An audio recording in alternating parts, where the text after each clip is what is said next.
Welcome once again to the Cine-Files, where each week we enter the world of a classic film, explore its ideas, the filmmaking, its history, and the influence it has on us today. My name is Steve Morris. I'm a filmmaker and directing instructor in Los Angeles, California. Hello, everyone. My name is John Roca. I'm an actor and voiceover artist and host and co-host of podcasts and shows around town here in Los Angeles. And this week, we are lucky enough to be joined by a very special guest. Victoria Garcia Kelleher is a fantastic actress.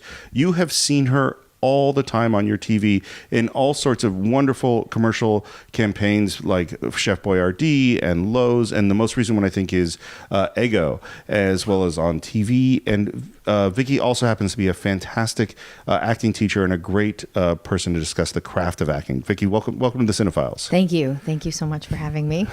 You're welcome. I thought I'd be very serious, and then that ended. To get ready. That's what it is. This is a serious film and a serious show. Yes, of course. Yeah, I can tell. Very serious. One of the reasons we wanted to have you on is, you know, we're friends and we've had lots of discussions in the past about the craft of acting. And as an actress and an acting teacher, when you are working with young actors, and particularly in the area of comedy, what is the big thing you feel that they miss or that they really need to work on in terms of their craft? Well, you know, it's funny because listening to the Young Frankenstein, you were talking about music and the, you know, I think there's something you're born with that when you're somebody who's just kind of funny, that you hear it. It's like a music that you hear when the moment is to drop the thing, you hear the moment to make the joke. And a lot of people maybe don't have that, but I think it can be taught in terms of technical stuff, like looking at the writing specifically and saying, here's where this is building and here's where the turn is. And, you know, when you look at especially sitcoms, they really do blueprint it for you. I mean, It literally will say, she, you know, stops laughing, and then in parentheses it'll say then, which means do something different than laugh. And then, you know, you're not serious or whatever the line is. So they do kind of beat it out for you. So it's hard to teach. I don't think you can teach the instinct, but I think you can teach the technique. Do you think they get better at finding the joke over time? Yeah, I think they do. I mean, we're always saying you have to work every day at it. You have to work every single day at your craft, whatever that looks like for you. You know, the Malcolm Gladwell book, you know, put in your 10,000 hours. Right. And I think people think because they're humans that they've already put in a certain number of hours, as it is, you know, because they're like, well, I'm a human. I've lived. So clearly I'm an actor. I've made people laugh. I've made people laugh. That's the big one to me. It's like they go, and people say this to like, you're so funny, you should be an actress. You're so funny, you should be a comedian. And the thing is, like, being funny as a human is not the same thing. Not the same thing as being funny professionally. Absolutely not. Because as a human, you can do, you know, your instinct will happen. As a professional, you have to recreate it over and over again for the different takes. You have to be able to know exactly what you did to some degree to make the next take as good or better. There's genius, which, you know, you can just land a joke and be like, oh my God, that's genius. And then I've seen a lot of stand-ups. Yeah. They cannot recreate the moment they just had because it's just in there, you know, it's not possible. Yeah. Well, and sometimes that moment, that only happened then. There is no, you can't go back to that. Well, and there's also the understanding what the structure of the joke is, how to take apart the joke, because you have to create humor. You can't just be in a room at a bar and, you said something really funny. Well, now it's like, now you have to create a new one and another one and another one. Right. And that is all, you know, being present in the moment and allowing I'm a big proponent of, you know, the right brain, and your access to your right brain is the amount of access you have to genius and magic. And that's about not really preparing. It's about doing the work to know what things, you know, I always make the analogy of being a softball player because I'm 51% hetero. And has that been scientifically proven? Yes. There's an online thing. I think it's like heterohomo.com, something like that. Not a sponsor of the show. Not yet. But I say when you play softball, you go to the batting cages and you practice your stance and you practice your, you know, the way that you're going to hold your elbow up and make sure you don't drop your shoulder, and you practice.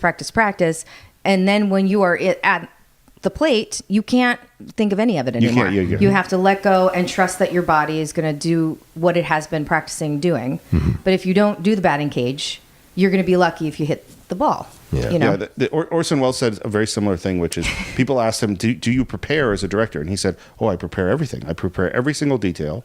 And then the moment I walk on the set, I let it all go. Yeah. You know, and I find this, having done martial arts for years, I find the same thing. Because that conscious, logical part of your brain, it can't function when you have to hit a softball or when you have to respond to an actor. You have to just be in the moment and let it happen. Did you see the thing recently about the baseball and how it's like scientifically impossible for humans to hit a baseball? See that. Yeah, I mean, it should not be possible. There's no way. When they did the math of it, and they said by the time the ball leaves the pitcher's hand, it's like whatever point, blah, blah, milliseconds, which is half of a blink. And so in order to be able to hit the ball, the batter has to have prepared from the stance of the pitcher what they think the pitch is going to be. And they have to kind of start swinging before the pitch is even released. So that's all your right brain. There is no left brain available. Yeah, if you've ever been to a batting cage and you've gone above 50, 60 miles per hour, you don't see the ball. Which I never have. I mean, which is crazy, amazing. right? You're swinging as you hear the ball coming down the pike. Yeah. You're swinging already where you think the ball might go. If you have any desire to hit that ball, you have to start swinging as soon as you see the ball or hear the ball. And move. this is, they say, it's the same thing. That this is the hardest thing to do in sports is to hit a baseball. Which makes sense because they are successful. If you are successful, have a 300 batting average, you are among the great players of all time. Right. And really, it's much lower than that because you're fouling and those don't count in your batting average. And there's balls and strikes, there's all these things. So you're only hitting really every once in a while. And to me, this has always been a perfect analogy for acting because an actor, they might sit in their trailer all day and do nothing. And they wait and they wait and they wait. And then they come on set and there's 100 people staring at them. And they, in this one moment, have to hit the ball out of the park. And that is really, really hard to do. That was the quote, I think it was Laurence Olivier, who said, they pay me to wait. I act for free. Right. That's what I feel like. I say that all the time too. They pay me to drive to Santa Monica. Right. I do the acting for free because those are the things that that are the hardest. Well, and the acting part's fun. And the acting part can be fun. Although I tell my actors too in my classes, you know, your creative life cannot be set on being on a set as a guest star. Right. Because you really don't get to do very much acting. Yeah. No. And you don't really get to be in the moment. I mean, you know, it's not set up that way. Especially with television, you're lucky if you get told where the camera is. Yeah. I mean, I did an episode of CSI. No, not CSI. One of those. An anagram show. NCIS. And I literally had no idea. The director just never told me when the camera was on me. Yeah. Never told me where it was, and I had to cry. Yeah. And I was like, you know, I'd really love if I could just know if I really need to stick my fingers in my eyeballs again. Because, dude, get the tear stick. Because, you know, it's an 18-hour day. Yeah. It's not set up for the actor. Right. So you need to get your creative juices elsewhere. To me, that's improv and comedy. That's like, you did the analogy of baseball. That's when you're in that zone and you just know what's coming before it's even coming. That's when you feel like you've had the greatest creative. And that takes training, like you said. It takes practice and constantly testing yourself and failing and succeeding. You're just discovering what works for you, what doesn't work for you, and how you're going to adapt. And then that's how you develop a confidence and ability to do it when you get on the set. And because you're going to have to knock it out of the park sometimes more than once, right on the same set. But anyway, where is all this leading to, Steve? So this is funny. So this is exactly why I wanted to have Vicky on, and this is exactly why we have to force ourselves to stop and talk about the 1984 film Ghostbusters. How many minutes in? 10 minutes in? That's okay. I love how that's how we got to the movie. Right. It was not the smoothest of transitions, but we got there anyway. No. So Vicky, stop talking. Got it.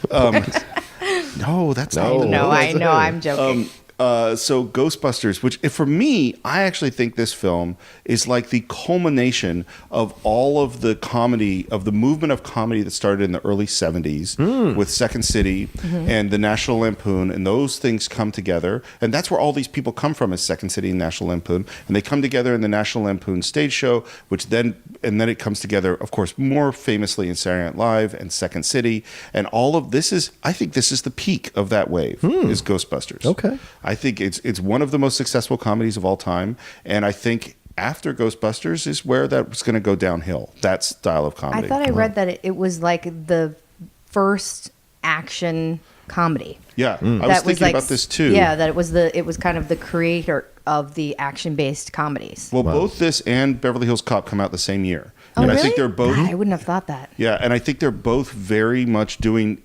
They're very different films, but they both combine that action comedy thing. You know, which is ironic because Eddie Murphy was offered the part of Winston. He was. And turned it down. Oh, I'd forgotten. To be in Beverly Hills Cop. Yeah. Because they offered him a vehicle. And why wouldn't you? It's a vehicle. You're the lead. You take that and see how far you can go with it. Wasn't it written for John Belushi? Well, no, the Bill Murray The original part, was. The Bill Murray part was written for John Belushi. I meant one of the roles. Yep. Yeah. And it was supposed to be John Belushi, and then John Candy. John Candy was going to play Rick quit. Moranis. Rick Moranis. He was hired to play He was it. never hired, but they were talking to him. They had done storyboards with him. Yeah. And at the end, Candy wanted to do it with like a German accent. A German accent and dogs. Yeah. And Reitman finally went, I think we're not talking about the same movie. Yeah. And I love John Candy, but I cannot can't imagine imagine. him. Rick Moranis is so He's good. so genius in that movie. Yeah.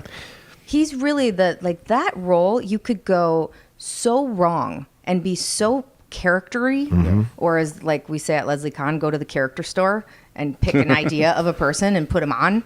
And man, is he not that? He is so genius in that role. I've forgotten how much I love him in that. Gee, I think all I got is acetylsalicylic acid, generic. See, I can get 600 tablets of that for the same price as 300 of a name brand. That makes good financial sense. Good advice. Hey, this is real smoked salmon from Nova Scotia, Canada, $24.95 a pound. It only cost me $14.12 after tax, though. I'm giving this whole thing as a promotional expense. That's why I invited clients instead of friends. You having a good time, Mark? I always think about this is that there are actors, like if you write a scene and then you have an actor do it, a lot of times you're hoping, please come up to the scene, please get it. Yeah. And then when someone does get it, oh, you got everything that I intended with the scene's great. Right. But that is not what you want. What you want is someone to plus it.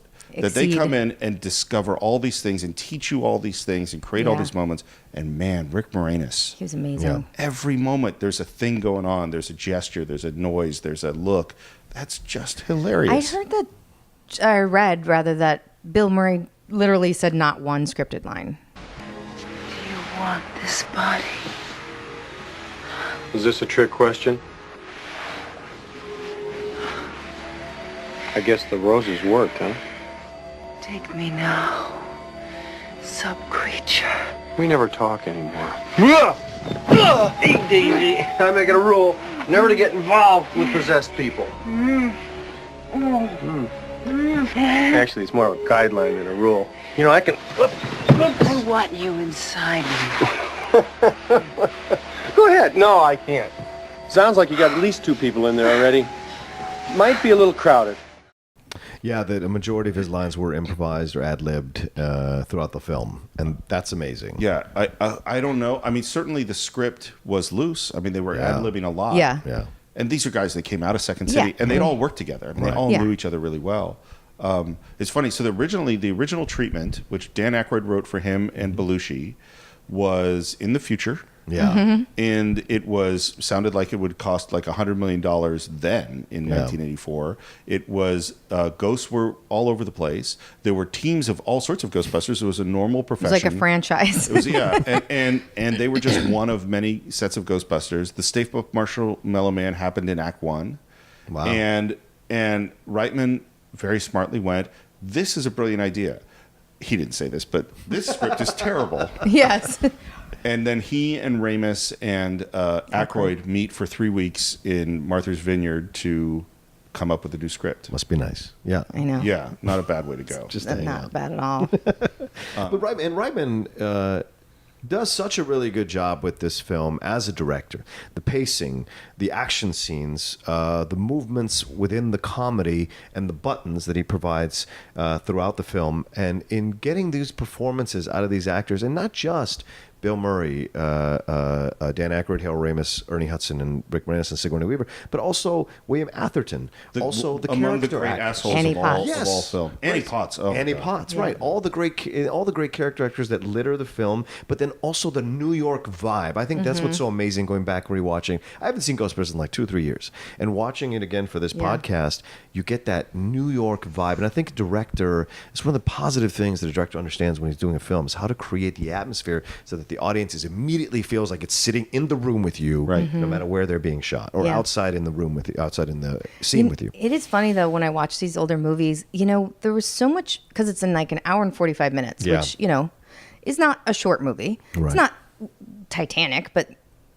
the pacing of like one of the opening shots where they have the camera and the dog, and it's kind of foreshadowing that, but it's like so slow. I'm like, I've watched movies like this with my niece who's 15 and she's like, I'm bored. Yes. And it's, there was like a breath that was allowed in movies then, and maybe I'm just missing it now, but it's like with this age in this era, we don't have time. It's like, come on, okay, we got it, the dog, but move on. Yeah, we talked about this a lot when we talked about Superman. Is paces have changed, and I think, like there was a time when it said, "Oh, it's the MTV generation." Well, that was 25 years ago, and now we're in an even faster pace, which is the YouTube.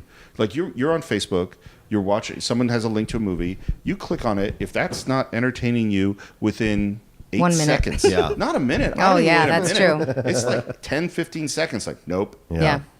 It's true. It's the Vine culture. Yeah. It's like 30 seconds? Is that the Vines are 6 seconds. almost the same. See how I make things bigger? The Snapchats, 6 seconds. Yeah. The Snapchats can be 10 to 15 seconds. Instagram can be 30 seconds. It's crazy to me. And that's what you have to figure that's out. that's what we're working with. I do try to make my niece watch older movies with me to kind of go like, and there are times where I go, woof. Yeah. That did not hold up. Yeah. I thought Ghostbusters really did hold up. There were definitely slow pacing to me, even where I kind of went, okay, we get it. We're in the library. Right. There's a lot of library build at that beginning. Yeah. But overall, I thought it was, still just charming and lovely and. Well, and it's funny. There are things that you can't get with a fast pace. Like you cannot like.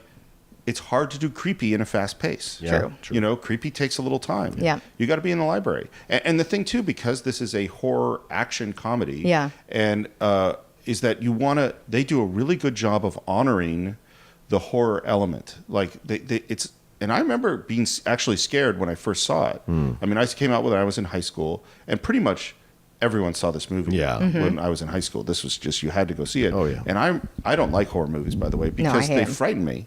And I don't understand. Yeah, I don't understand choosing to be frightened. Why would I want to have that feeling? No. I'm the odd man out here then. No, it's funny. There's all sorts of studies about what that does to your endorphins and what. Really? And it might be that there's a brain thing that Vicky and I don't have. Yeah, definitely. That you do have, because there's an endorphin release that you might be getting after the horror that I'm just still frightened. Yeah, I don't ever get the release. I just stay in the horror part, and then I have nightmares, and it's no fun. But I actually think not the old lady, but when they see the big scare in the library sequence when they come in, that scared the crap out of me. Oh, yeah. No, that was a great build up though. Having them kind of try to talk to it. Slow to build and that up. part I'll take. I'm talking about the minute and a half of her walking with the books and the thing before we get to the basement, and then she walks through the basement, and there was a lot of build up to the books floating across, and it was like I felt like that was a long time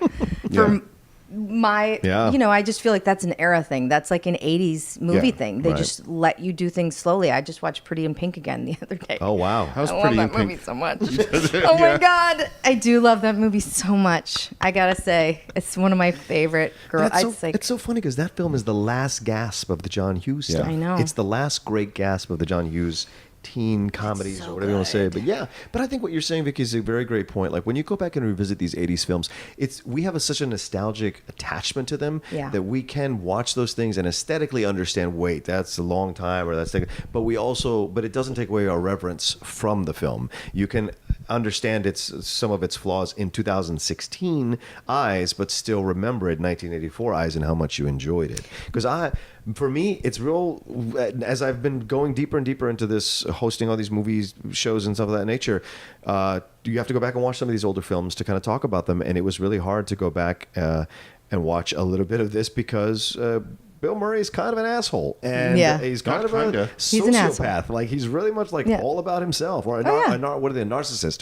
Right, the stuff he does where he is electrocuting this poor guy, just so he can mac this student. He's a teacher at a college, macking a blonde student. She is very pretty. Well, it's fair. Absolutely true. But and he really wasn't. So I'm just saying, ugly people should get shocked. You know what I mean? So. Well said. That's a comedy. But Bill Murray's not that pretty either. Right. So. You know what? I was thinking that very thing. I was like, he really has just the swag, man. Mm-hmm. His confidence far outshines his pockmarked face. Yeah. Like I was thinking that last night. I'm like, he's really attractive, but not physically. Well, I think that's Bill Murray. Of all those early Saturday Night Live people, he's such a peculiar one because he has a persona that remains in most of his stuff. That is this arrogant, kind of asshole, self-involved, Who we disconnected, still love. and yet lovable person. Yeah, Scrooged. Come on. Yeah. He's the relatable Chevy Chase. That's what I say. Because Chase is an arrogant, cocky guy, believes in his humor as well. But Chase knows it. And there's and wants you to know that he knows you're not as good as he is. He's also not sexy at all. Well, right. Chevy Chase? Well, at all. A lot of women thought he was sexy coming out of Fletch. A lot of women. Nope, you're right. In Fletch, he was sexy. He's You're right. sexy in Fletch. You're I right. love Fletch. Yeah. I do too. You're right. That's where he was sexy. Yeah, but there's the difference. Go figure. Right. But Bill He's Murray's been sexy. sexy in everything. Yes, agreed. MASH. He just has this MASH? thing. No, not Stripes. Stripes. Yeah, remember him in MASH? He was really good. When he was hanging out with Hawkeye and BJ. Oh my God. The That swamp. was...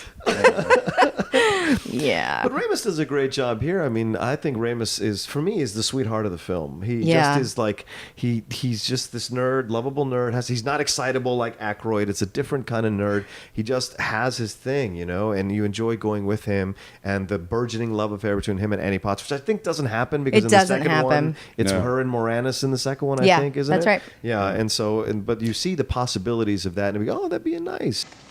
Very handy, I can tell. I bet you like to read a lot, too. Print is dead. Oh, that's very fascinating to me. I read a lot myself. Some people think I'm too intellectual, but I think it's a fabulous way to spend your spare time. I also play racquetball. Do you have any hobbies? I collect spores, molds, and fungus. I read that Harold Ramis was't going to act in this. No, he wrote it, and he said He wrote no, it and but just then he couldn't find realized- anybody. Right, well, then he realized he's probably the best person to play Well, the part. and rightly Reitman so. smartly said, no, you got to do it. Yeah. He also apparently made the choice to never smile as that character. Wow. And when I read that and then watched it, I'm like, yep, never, not one time, not in the whole movie does he smile. It's a great character he creates. And it's a great juxtaposition of nerd Harold Ramis versus nerd Dan Aykroyd because they're completely different and they make a great team. I'm worried, Ray. It's getting crowded in there, and all my recent data points to something big on the horizon. What do you mean, the big? Well, let's say this Twinkie represents the normal amount of psychokinetic energy in the New York area.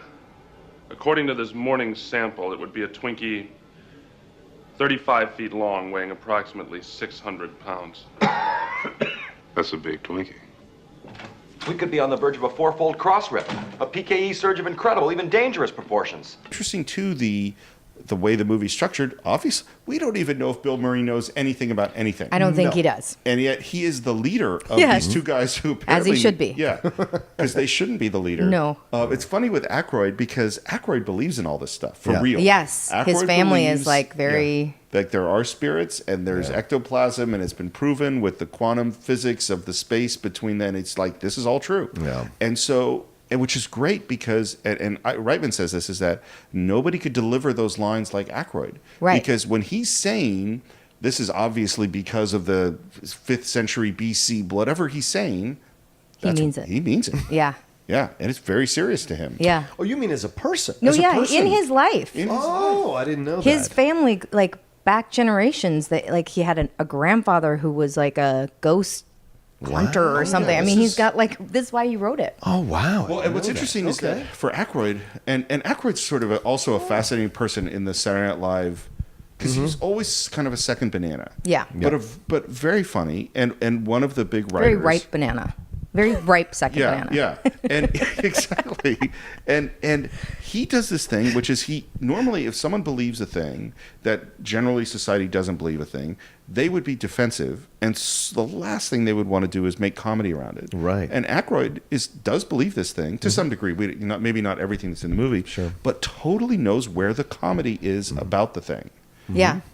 Yeah. But without erasing the believability of the thing. Right. And I think that's what they do a great job. What you were talking about, the scare at the beginning. It's so funny. The scare at the beginning actually works. I was scared out of my mind in that moment when a thing comes out. Yeah. You're like freaking out, and then it's followed by the song. You know, it's like it does it just enough to get you in the vibe, and then the comedy comes in. Apparently, they asked Huey Lewis to do it, and he said no. And then Ray Parker Jr. wrote it like 24 hours before the deadline or something. Wow. And then he was sued by Huey Lewis because he said it was plagiarized from I Want a New Drug. Yeah. And if you listen to that, It's similar. it's very similar. Really? Oh, okay. Which song am I doing? Oh, exactly. Yeah. Yeah. But and I remember in Mind the blown 80s, emoji. Yes. that song was played so much. Oh yeah. You if you were alive in the 80s, you hated that song at some Oh, point. so much. It was so. It's just like, please stop. And there would be people, because this movie became a phenomenon in a way. People are in the outfits, they're saying they have ghost parties, and this was a big Well, big you deal. know what's so, just to bring that around, because I feel like it was such an iconic movie, right? Because it was new. The whole kind of sci-fi comedy stuff was new, and everybody was like, "What?" And but then I watched the movie, and it's charming and sweet and lovely, and it's not, Casablanca. It's not.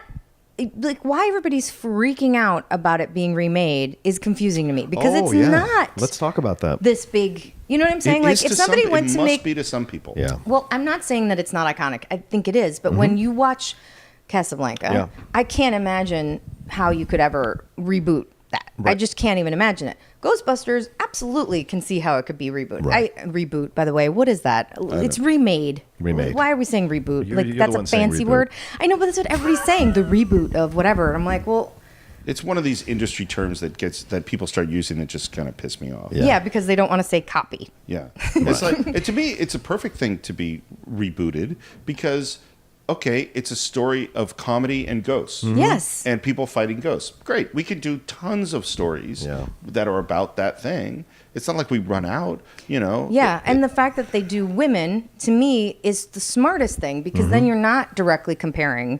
Like, who are you going to cast as Bill Murray? You know what I Right. mean? And then you're going to get a direct comparison of, like, that guy is no Bill Murray. Right. You get somebody who's, of the other gender, you're not going to have that. You're going to have a whole different... And yet that is exactly what's happening.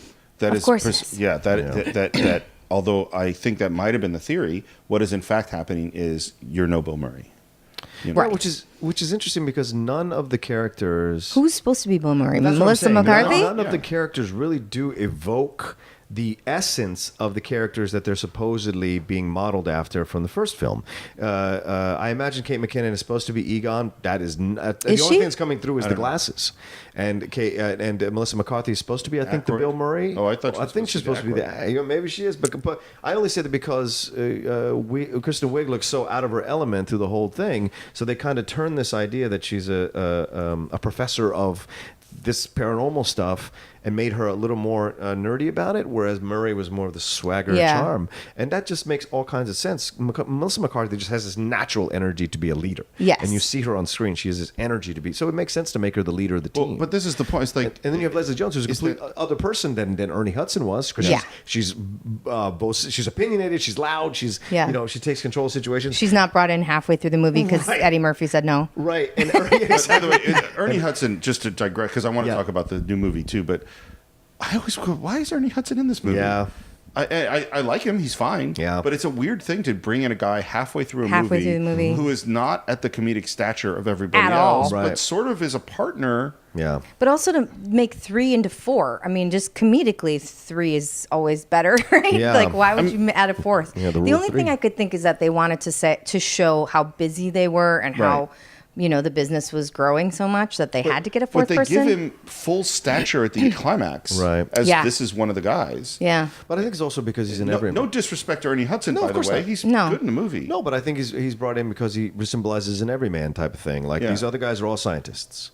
Right, True. So you have an everyman, and you bring him in, and you make him black. It's New York. That's logical. Yeah. And you don't make him like he's not gangsta black. He's not gang black. He's a regular dude trying to work and trying to make a living. And they do get a few good jokes and exposition out of him with, the light is green, the trap is clean, and he goes, okay. And just because it is funny to see this guy brought into this world, right? But it's also a strange choice, I think. Yeah, because it isn't from the beginning. Yeah, and it's that's a literally good point halfway you make. through. Yeah, halfway through. So we've already found our focal point into the movie. Why do we need Ernie? Yeah. But I think Ernie kind of rounds out the team because it makes it a little more of a let me tell you what the Everman would say at this moment, or would say, and like when he says, "I've seen shit that'll make you turn white." You get the joke. Yeah. But it's just that kind of thing. Kind of give him this is how every person would speak. Also, I get the sense sometimes that they're throwing him a joke. Absolutely. When someone asks you if you're a god, you say yes. He did not do that well. I mean, it's funny. It's a very funny line. Right? It would have been so much funnier from Bill Murray's mouth. Bill Murray, it seems like that should be Bill Murray's line. I think it was his line. I have a feeling it was, and they just did one take where he took it. But man, I was like, oh man, I knew it was coming, and I went, please tell me Bill Murray says that, nope. I remembered this. Apparently, there's 3 lines from this movie, and I remembered them as they happened. I said them at the same time that are in the top 100 best lines, and they're all, of course, Bill Murray's improvised. Yeah. Cats and dogs living together. Yeah. Or you could accept the fact that this city is headed for a disaster of biblical proportion. What do you mean, biblical? What he means is Old Testament, Mr. Mayor. Real wrath of God type stuff. Exactly. Fire and brimstone coming down from the skies. Rivers and seas boiling. 40 years of darkness, earthquakes, volcanoes. The dead rising from the grave. Human sacrifice, dogs and cats living together, mass hysteria. Enough, I get the point. Back to the current film. What's sad to me is about what's happened, because there's been all this controversy, and can women play these roles, is that it comes from a century-long tradition, certainly in the last 30, 40 years, of are women funny? And a lot of disrespect and a lot of prejudice. John Belushi was convinced that women were not funny. Yeah. And told... And surrounded by Gilda Radner. Yeah, and Jane Curtin. He grudgingly admitted that Gilda Radner was a little funny, and then told Jane Curtin and Lorraine Newman, well, women aren't funny. You're not funny. Yeah. Over and over again. And this was... And so we come off of that. What was Lucille Ball? I know, it's crazy. No, it's crazy. All right. It's absolutely ridiculous. Or Gracie Allen's. Yeah, sure. Go all the way back there, right? There's so many great comedians. Even Fanny Bryce on stage, yeah. And then you get to this place where it's there's so few opportunities for women to do comedy, and now here comes along this, and because it is a beloved thing, that there's all this pressure that it must succeed, and it's essentially set up for failure, because the reality is comedy is hard. Most comedy does not work. And the fact whether this movie works or doesn't work says nothing about whether or not women are funny. It just says whether or not this movie works or doesn't work. Right. But right now there's this laser-like focus on the success of this film. Well, I think... Well, do you want to speak to this first before go ahead. I do? I mean, you're a woman. Go. Let me tell you. No, having been more ensconced in the last few months in all these shows and in the geek culture and what have you, I just think this has come. This is the zenith. This is all this anger that's been bubbling under the surface with the nerds and the geeks about all of us about this idea that they're being force-fed women leads in Star Wars, in Mad Max. They're permeating these properties.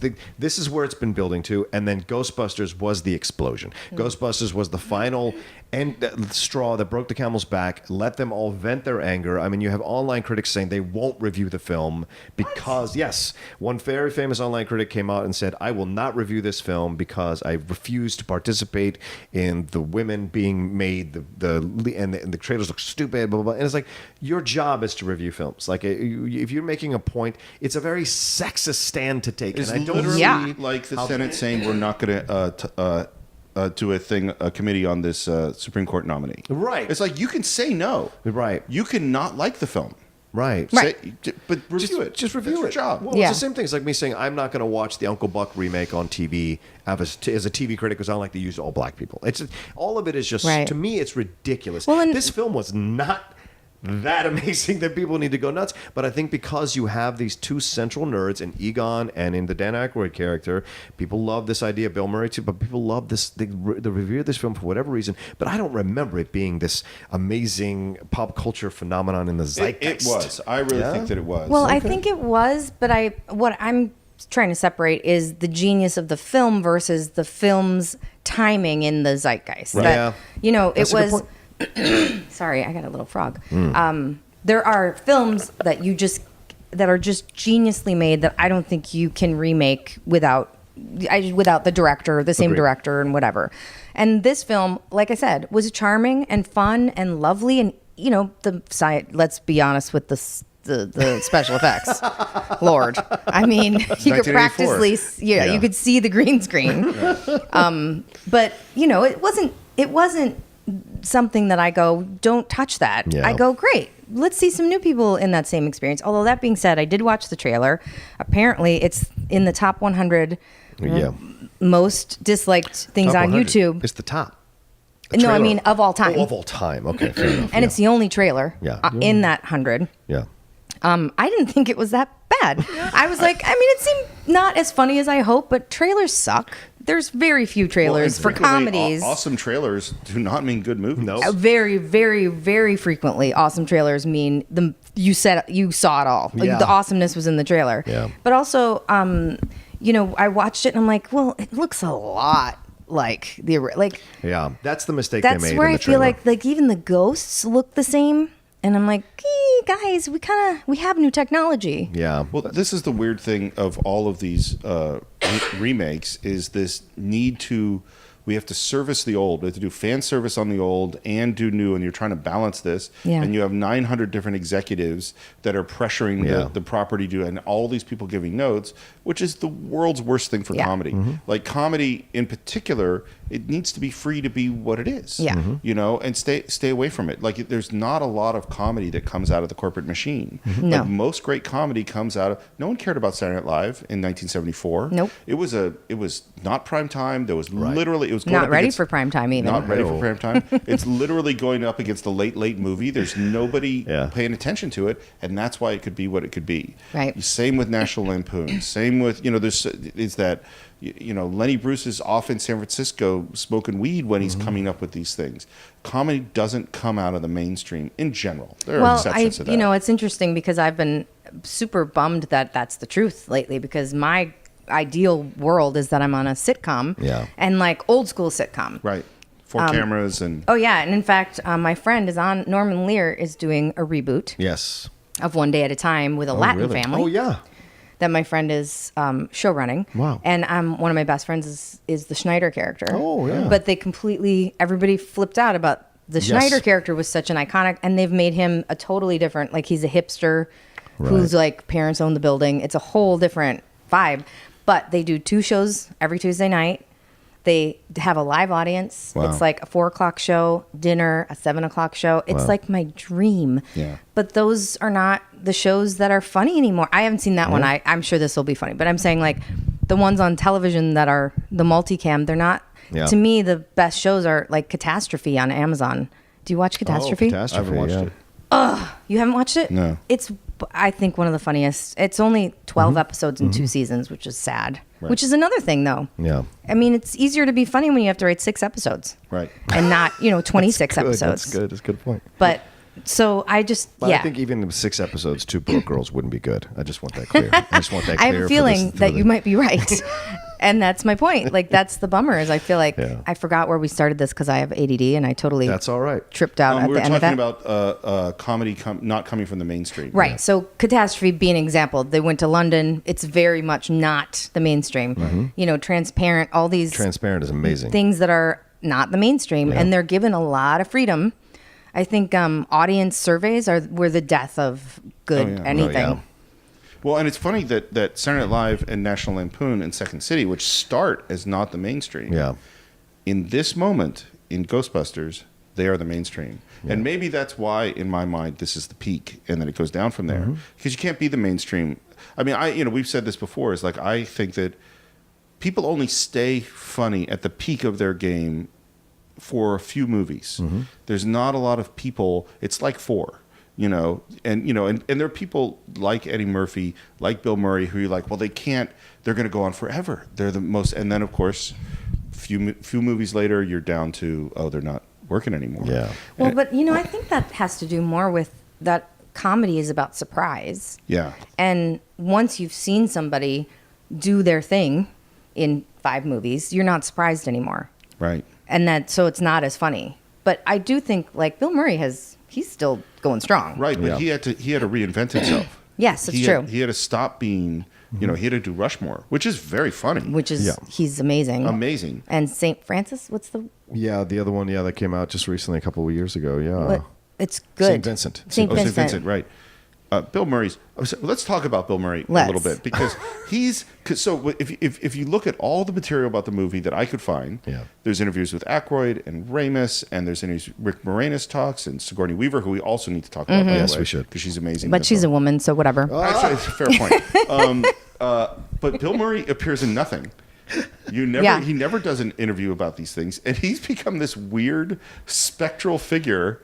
Like that appears and disappears. Like, I mean, he's such a odd. He did do a quote about the new one. Yeah. Oh, really? What did he say? Yeah, it was like yesterday. Yeah, he was on Kimmel. With the whole crew, Ernie Hudson, Dan Aykroyd. Yeah, they had both the old and the new. Oh, what did he say? I have to look. I don't remember because it wasn't specific. It was like, of course. Yeah, like Dan Aykroyd did a quote that was also like, the ending will blow your mind or something like that, or it's a charming, lovely film, and the end is, he said some big word like genius or mind-blowing or something. And then Bill Murray basically said, yeah, it's good. I mean, he didn't want to commit one way or the other, but he basically said, if I don't say anything, people are going to assume I hate it. Yeah. Right. So at least he said something. But yes, he is. He doesn't have an agent. He doesn't. You have to call his lawyer. It's like a 1-800 number. And then you could get a script to him. And but he only with mail. He will not do anything electronically. And you may or may not ever hear from him. And you might hear from him a year later. Yeah. And then he will say, either I'll do your movie or he won't. He's a very strange man. He's a strange man, but I think he's still a genius. I agree. I will watch him do anything. I just wonder what would have happened if Wes Anderson hadn't shown up in his career at the time, but he did. I think Wes Anderson is the second life that got breathed into, like Tarantino. For sure. Does. I was going to say, people like don't talk about Travolta. Yeah, he does that with a number of actors. Tarantino does, but so I think that's what Wes did with Bill, because he gave him an opportunity to expand, to play his humor as it was meant to be. And Bill's humor has always been this vulnerable, painful humor combined with this kind of smart alecky, grinny thing, but always underneath there's this pain, and not just the standard stuff that you hear about, comedians, they operate from pain. Now, there's always something more going on with Bill that's a little more human. Yeah. And I think that's what you enjoy. And when you see him in the Wes Anderson films, that's his humor to its fullest. Yeah. Fullest expression, in my opinion. And he's great in Ghostbusters, but like you mentioned Scrooged earlier. Love Scrooged. End is great. monologue is one of the most amazing monologues ever delivered. I period. completely agree. Right? And it's so moving, and this is a comedy, and he's crying. And he's legit. In it, yeah. And his brother and the whole storyline. I wonder if Wes Anderson didn't get his ideas from seeing that, because that was kind of a bridge to his dramatic abilities. Sure. Now, Dan Aykroyd, not such a good actor. No. Let's be honest. Well, I'm sure he's a lovely person. I wouldn't say he's not a good actor. I would say that he just works. He's a worker. He's yeah, a but I grinder. mean, I'm watching Ghostbusters, and I'm like, he's saying lines. And he's doing a fine job. I love this. Like, there's no there the way that there is in moments, but not consistently. I feel like he kind of falls away from it. I don't think he's deep. I think there's a surface, and I think in the movies that are good, that works. Yes. I'm playing this thing. Right. And there's not a lot underneath it. Like, you watch what he does in Blues Brothers, you watch the characters he played on Saturday Night Live, and it is sort of, maybe he went to the character store. I think he did a little. And when that character that he picked works, and he is this peculiar. Where I think he really works, by the way, is Grosse Point Blank. Oh, he's great at Grosse Pointe so Blank. good at Grosse Pointe Blank. I don't remember. funny. He's the other assassin. He's the guy. trying to He's kill- the bad guy that's trying to I kill. wonder if I've never seen this movie. Oh man, Oh. Johnny I feel like Cusack. I know it enough, Yeah. but I You don't think I've should, seen it. because it's But isn't it violent? There's a couple moments, but it's not Okay. anything too. There's actually one of what I will consider, as a big martial arts fan, Yeah. a fantastic fight scene with Benny the Jet Urquidez and John Cusack, who study kickboxing. You know, kickboxing, sport of the future. Well, say anything. Yeah. Love. Yeah, which is a great movie. Another yeah. asshole comedian, right? Isn't John John Cusack? Cusack Is supposed he to be supposed just to a be? big I don't asshole? know. Oh, I Or am didn't I know thinking that. of Jeremy Piven, Yes, his best that's what friend? you're That is thinking about. definitely supposed to Yeah, be I've an That's asshole. what you're thinking I've heard about. some really Mr. Mercury. horrible stories. Yeah.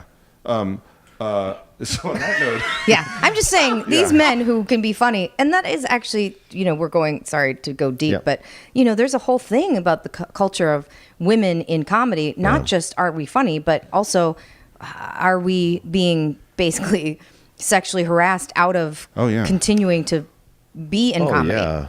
I mean, I've been talking lately because there was, I don't know if you guys, one of the heads of the one of the comedy places here was fired for sexual oh harassment. yeah, I saw that. And Are we not there- allowed to say the person's name? well, I don't know. Okay, fair enough. I just, Oh, okay. it's just a weird, I don't know. Gotcha. But here's what I'll say, that there's been 20 years of accusations, apparently, Right. and no action. And, Bill Cosby, how many years Yeah, of that's accusations and no so action? upsetting to me. And Right. so I was teaching one of my classes and we were doing improv, and I was talking to one of the actors after, and I said, why did you not, like, it felt like you were not kind of going the way the scene needed to go. And he said, because I was conscious that, because he was playing a landlord who was in the girl tenant's apartment. And he's like, I was conscious as an improviser that this could turn into her feeling unsafe. Wow. And I was like, you have to think about that? Like, Oh yeah, you I have would to think about that as a guy. Mm-hmm. And then one of the women in the class said, oh, I've had men slap me across the face in a scene or motorboat my boobs. And listen, I'm all for motorboating. Sure. Okay. It says that on your resume. It I does, think. yeah. Motorboat specialist. Fan But of here's the motorboats. thing. I feel like that is the death of comedy, that you feel like you have to edit yourself, or that as a person in the scene that you have to.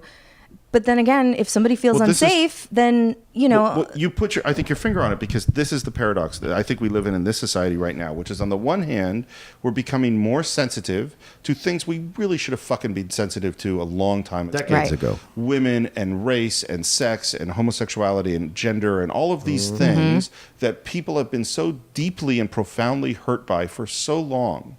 And that's great. And on the other hand, it's the death of comedy. it is. Well, it's the death of a certain kind of comedy. Well, it's like if you look, That's what I have would you seen say. the National Lampoon? Rushmore doesn't do any of that, and none of Wes Anderson's Of course, do any of that's that. true. Yeah. No, I think what I'm hearing you say is that when you have to edit and be aware and worry about certain, like, I don't know that George Carlin, he did a lot of shit.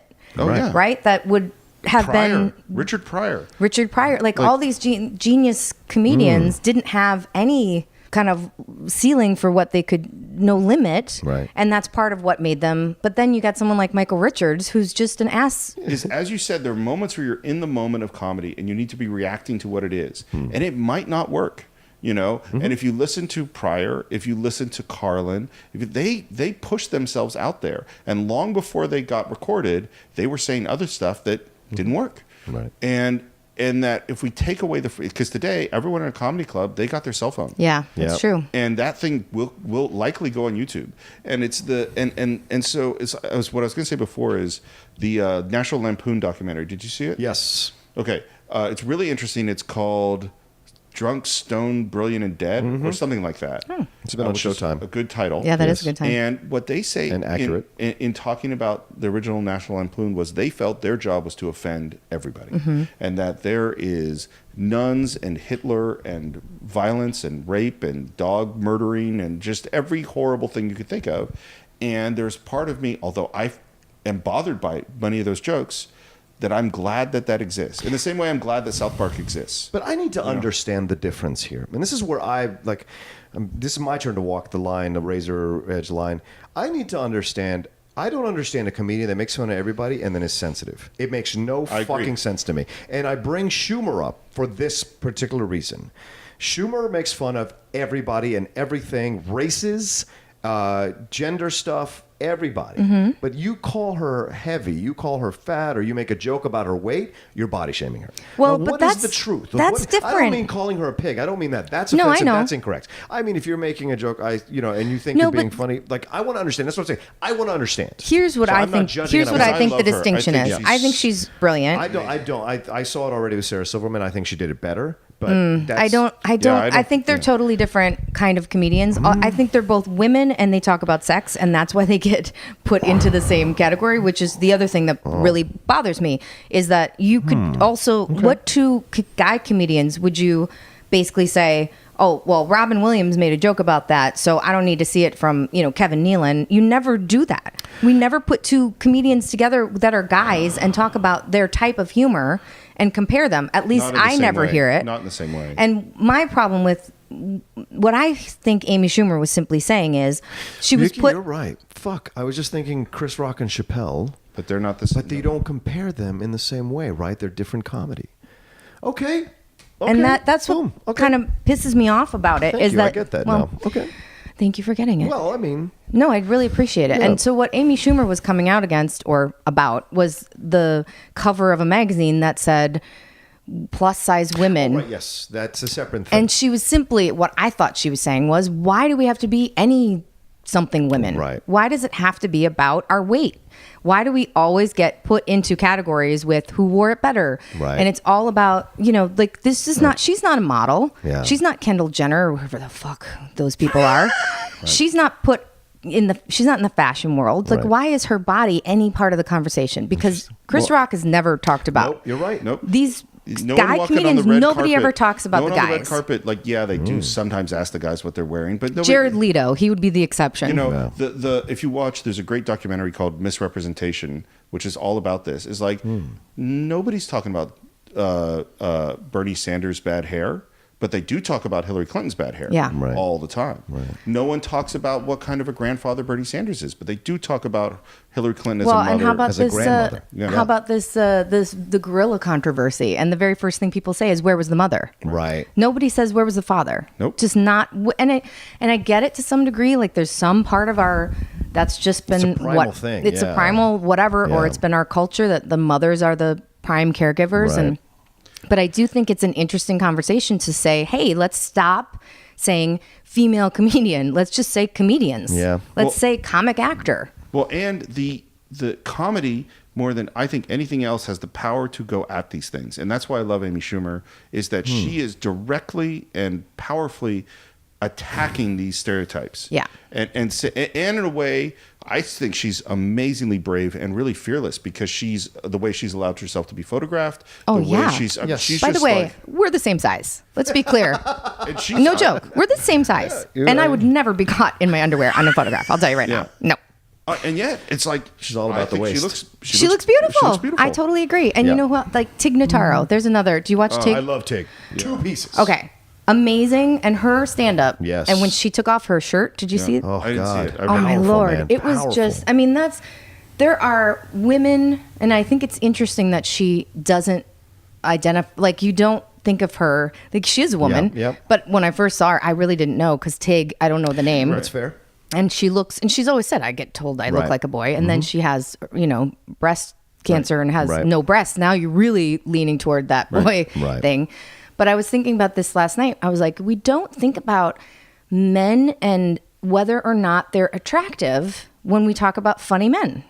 Right. We don't think Well, about, like, well, you don't You go. did mention Bill Murray was sexy. But I'm and- talking about like like stand-ups. Oh, you We mean don't put them stand-ups. into a category Yeah, no, of of like, course not. whether or not, I don't know, who's the latest I don't know. The standards of male attractiveness are just 20 steps lower than female attractiveness in terms of to be a public figure. Right. Like that you can have Sean Connery with Catherine Zeta-Jones, and we go, oh, that's fine. Right. But if you had the reverse, and let's say that's the edge of I'm a rare guy. I don't like to see that, actually. I think it's incredibly unbelievable, and I have a hard time seeing that. Most dudes I know don't have a problem with it, but for me, if I see a significant difference in ages, I go, fuck you. That's ridiculous. And not even just ages, but like, let's be honest. Catherine Zeta-Jones is hot. Yes. Sure. And he's 20 years older, and he's, at least 30 years older. 30 years older. Yeah. So in 1964 in Dr. No, he was hot. Yes. But he's not hot in 1990 whatever in Entrapment. Yeah.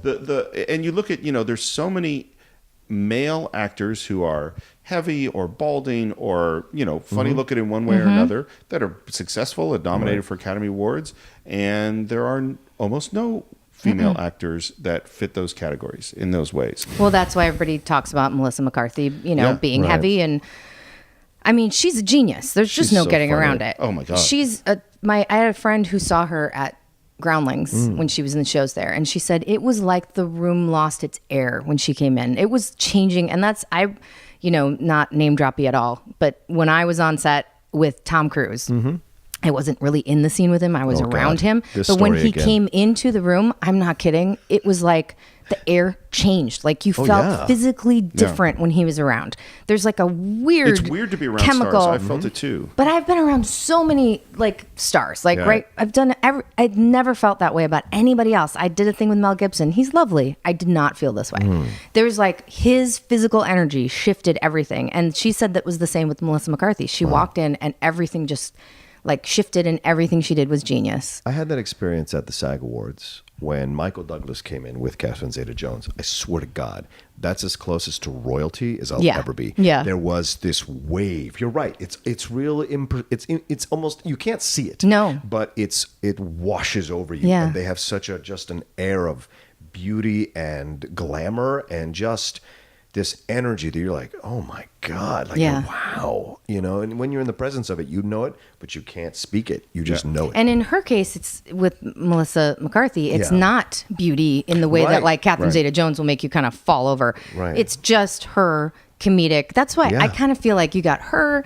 you got Kristen Wiig. Yeah. And I really love Kate. Yes. I love her so much. Kate Her McKinnon's alien fantastic. sketch on Saturday Night Live, I could watch it 50 times. That one and the Dead Poet Society. Did you guys see the Dead Poet Society one? The cut the head. Oh my Lord. They're like, how can these people be involved in this movie and it not be something? Well, and this is why I wish, and Leslie too, who's very funny on her own. Yeah, that we could be nice people and root for them. You're right. I hope it's a good movie. And that I'm going to give them the benefit of the doubt because they are unbelievably talented. Well, I think there is a backlash to this anchor, and that is developing amongst people. I would include us, I guess, the three of us in it, that want this film to be good, to shut those voices up, want Paul Feig not to fail here, but also, if they do, it's just a bad movie. Yeah, that's it. Nobody's dying. Exactly. And it doesn't mean women aren't funny, because fuck you, you have Bridesmaids.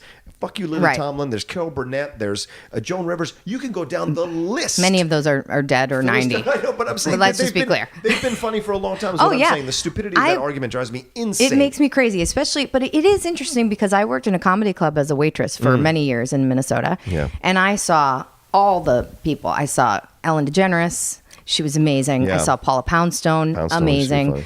Roseanne Barr. Yeah. Okay. Was Roseanne Barr. Yeah. Told us not to look her in the eye. That kind of shit.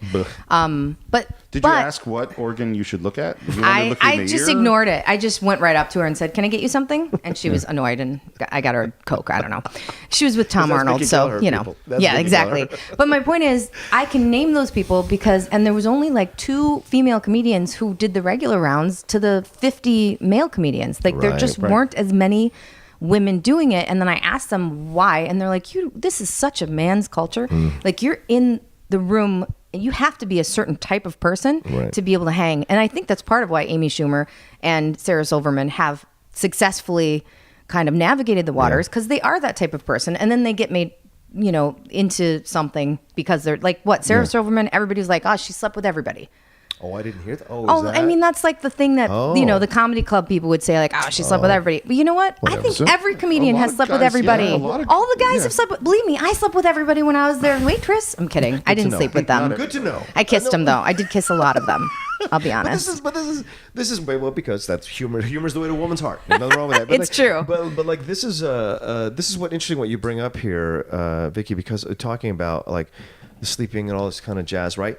I think a lot of men who do these kind, and look, they can come after me if they want with their pasty arms, and they come after me if they want. But like, but the thing is, I think a lot of men who get into stand-up get into it from a place of feeling inadequate about society, inadequate with women. Yep. And so when they see women coming in and infringing, it exposes their insecurities. And so they have to be the rudest, most crudest thing. And you can see that at times in how Bill Murray treats Sigourney Weaver in this movie. In certain moments, you're just like, oh, he kind of... Oh, right, we're talking about a movie. Yeah, we're talking about a movie. I'm trying to bring Nice it back. segue. She's a classical... Right, she's a, violinist? Yeah. Is that correct? Cellist. A cellist in the movie. And so she's got this certain level, right? But Murray walks in and just completely denigrates it all and makes fun of it all, and like kind of a comedy of manners type scene that they have between each other. But you see that this is the approach that a lot of these films took at that time towards women in their comedy. You know, you should go back and watch Animal House. It's very uncomfortable to watch. Animal now. House is... I've never seen Animal House. Oh, what? Yeah, I feel like I need shouldn't. a penis Well, to see it. I've always felt like I need a penis. Yeah, it is so right. offensive at this time in this era. It really is. And I loved that movie so much. So did I. I saw Porky's. Is that a similar? Porky's is not a good movie. But it's but equally offensive. Yeah, So you okay. take Porky's and then you translate it to much more talented people who are genuinely really, really funny. Yeah. And that's what Animal House is. And Okay. And don't be upset with underage. It's pretty rapey. Yeah. Yeah. Wow. It's very rapey. Yeah, it's really And don't well, be. it goes back to the thing we were talking about before of like times have changed. Yeah. Yes. And there's kinds of comedies that's out. And Yeah. we don't do that anymore. One thing I want to say about Sigourney Weaver that I loved her quote, which was that she said she felt she was the Margaret Dumont Yes. of Ghostbusters, which is Margaret Dumont. For those of you who don't know, is she was the straight female character in the Marx Brothers movies. Yeah. She was the Right. older woman that Groucho in particular would play off of, and in a lot of ways, that's what Sigourney's doing. Yeah. She is She's- a fantastic. She's a great straight. woman. Yeah, but then she does that possessed stuff. Oh my God, with really such well. commitment. Yeah. That was her audition, by the way. Really? She really wanted to be in the movie, and she'd done Alien, Which love. and done some serious films. And Ivan was like, "Can she be funny?" And she came in, and he said, "Can you be a dog?" And she did it, and he went, "Okay then." Oh my God. I guess we're gonna cast you in this movie. Yeah, she's hilarious. I had an audition where a director, I went in and they went, "What animal would you like to be?" And I said, "A cat, meow." And I laughed. I was like, "Okay, this is also for like no money. Bye." Yeah. Don't ask me to be How an about the animal. one that rips out your That I'll get. Ivan Reitman, I'll do an animal. Absolutely. For this script, I would have done an animal. For that script, I would have done an animal. She is really funny in that movie, though. She is. I enjoyed the movie. We gotta have to talk about the movie at least for a few more minutes. But like the idea of how the movie progresses in terms of it does a smart thing in that it keeps upping the ante. Yeah. Right. And they have a great villain in William Atherton, who unfortunately suffered for this movie afterwards for a long time. Oh yeah. People hated come him. up and They'd call spit at him. Yeah, Everyone they called call him him Dickless. Dickless. They would start fights in bars with him. Like he called Reitman and complained about it. But it's like sometimes he's a really good asshole. Like he wasn't Die Hard. Die Hard, he's I think it's the fantastic. accumulation of him playing assholes that people can go.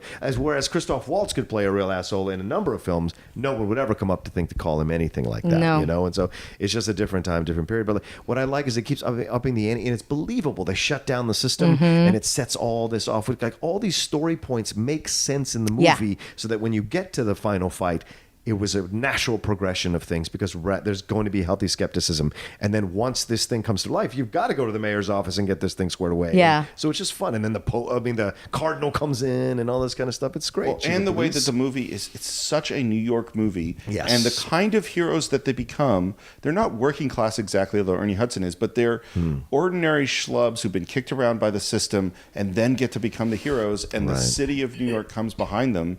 Both apparently in a real sense, because once this weird ectomobile started going around, New York started seeing it, and it would go out in the paper and then when they would see, and they, by the way, shut down Columbus Circle for 3 days. Whoa. Wow. Yeah. To shoot that. So yeah, it's crazy. I heard they did some of the car stuff without like permits and stuff. They were getting in trouble. A little bit. Yeah, there was one in particular that they got shut down for, but which you don't really do too much anymore. No. Yeah. But and so the city of New York rallied around the Ghostbusters as actual real heroes. Well, New York and the heroes. script was genius in talking about the building being a specific, that it was built with, doesn't Aykroyd say, it's like, I've never seen, it's either an insane person or a genius or whatever that built the structure of this building. And so it allowed for so much stuff to happen that you went, okay. Yeah. You know, I think I read that Ivan Reitman said there were so many special effects that didn't get kind of polished by the deadline, but they just went, oh well, and people didn't care. Well, it's part of the way that movie was made was they have the idea from Aykroyd. There's no script. Ivan Reitman goes in to pitch it at Columbia, and he says, Bill Murray, Dan Aykroyd were people fighting ghosts in New York. And the guy says, great, how much money do you want for it? And that's the whole pitch, really. Mm-hmm. And he says, well, and he's trying to think of a number, and he takes the largest budget he'd ever had, which was Stripes, $10 million, and he tripled it. He said, $30 million. And the guy said, if you have it done by June, and it was currently June, so 1 year, they have no script, and release it in June, you can do it for $30 million. And he went, you got a deal. So there was so much time pressure on this movie. Wow. I mean, they were writing the script, and they were going right into shooting it, and they had... It's a huge special effects. It is. And yes, of course they barely made it. And apparently that guy at Columbia, people thought he was crazy. Yeah. For green-lighting it. And I mean, a $30 million comedy at that time, that's a huge budget. Yeah. And then how much did this one cost, the current? Do we know? We could significantly more. I'm guessing it's a little more. $200 million, I bet. Yeah, that sounds right. Probably, yeah. I just totally made up that number. Yeah, let's see what you did. Look it up and see what you can find. You talk amongst yourselves. By the way, can we just real quick, and part of why I love is I think Spy is one of the funniest movies. Spy is brilliant. And that is why I give my faith to Melissa McCarthy. Yeah. She's got me with Spy. Now, I didn't see The Boss. I didn't see The Boss, but I heard it looked so. It didn't get great reviews, but two of my friends went to see it and said it is a funny movie Really? if you enjoy that type of humor. Okay. And they did. and they enjoyed 154 it. million, according Good guess. according Good to guess. Google. Close enough. Yeah, I mean, Spy once you made get- me laugh out loud, and that's hard to do. Yeah, I have it, and whenever it comes on the pay channels or whatever, I'll just leave it on if I don't have anything to do because it's very funny and she's great in it. And her and Rose Byrne have great chemistry through the whole film. You know? Yeah, so I have faith. I have faith in Melissa. I don't know her, but I have faith in her. Well, so maybe we'll see how it goes. Maybe we'll have to reconvene. Yeah, I would love that. And discuss the new movie when it comes out. Sure. It's not. I mean, so the Cine-Files, mostly we want to talk about films of the past. Right. But this might be I think one it's where a good I think it's a good conversation to compare the because it's one of the few remakes anybody will ever talk about. Probably true. I mean, very true. Extensively. Yeah. Unless somebody's making E.T. and I don't know about it. No, let's one's not do gonna make that. E.T. Please don't do that. No, never do that. Right, there are some films that just people won't touch. No matter what, they won't And touch they it. shouldn't. Right. And the thing is, there's a Ghostbusters 2, and it's not good. It's No. not a good movie. So don't tell me that this is a franchise that's untouchable. Right. Just don't. And the thing is, what you're touching, this I was trying to say before, there's this core of an idea, comedy fighting ghosts. We can do a million stories of course. that. It's Frighteners. Yeah, it's like, so we can go on and on. Yeah. It's the remaking a perfect little film like E.T. or Psycho or, which they did, where it's like, no, you did it. It was good. It was good. It was good. Let's It's move on. perfect. We move on. Unless you have something new to say. Yeah.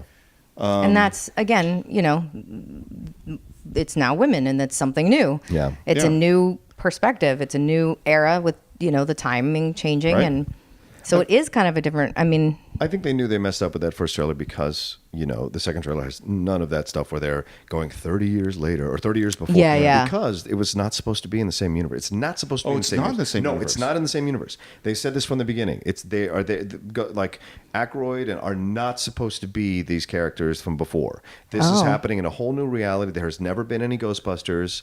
This is the first time the Ghostbusters have ever appeared. I actually liked that it was the same universe. Well, see, and that's the thing. And so it's gone back and forth because they say very publicly as executives, we're not going to have anything to do with the old movie. It's going to be these cameos that appear may not be the characters. They won't be, right? Or they can't be. But they may evoke energy, but they won't be the actual characters. That's supposedly what it's supposed to, because they say. And so when they did that, people are like, well, wait, you said it's not going to be the same universe. Now you're going to. So then naturally the fanboys went nuts because they were like, you're comparing it is now we get to compare it. Which is it? Blah blah blah.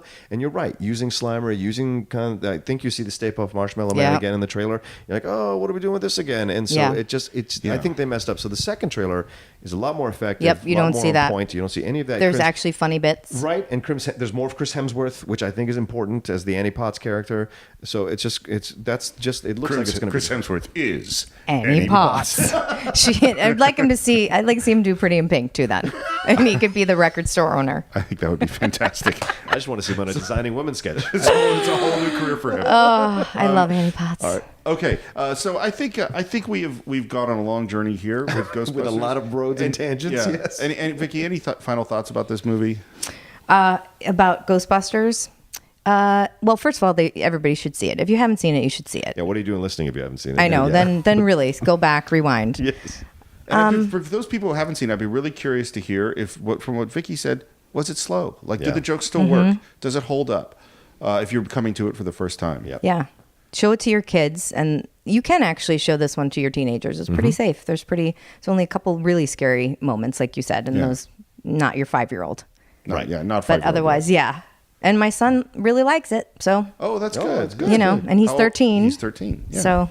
That's a good age for this movie. It is a good age, and he's a boy. Yeah. And that's another. And if you watch it and you have some thoughts, you're welcome to leave them on our Facebook page, which is at the Cine-Files, and you can reach me on Twitter at @SRMorris. And John, you want to tell me what they can Yes, do? you can always reach me. Follow me on Twitter and Instagram at The Rocha Says, ROCHA. You can see all the shows I'm hosting or co-hosting, like this one, or all the shows I get to be a guest on, and any future projects that I do in the coming down the pike. And Vicky, where can they reach you? Well, let's see. So many places. But let's start with VictoriaGarciaKelleher.com. That's an easy place to see my work. And at Funny Chick, FUNYCHICK. Don't ask. The other N is missing.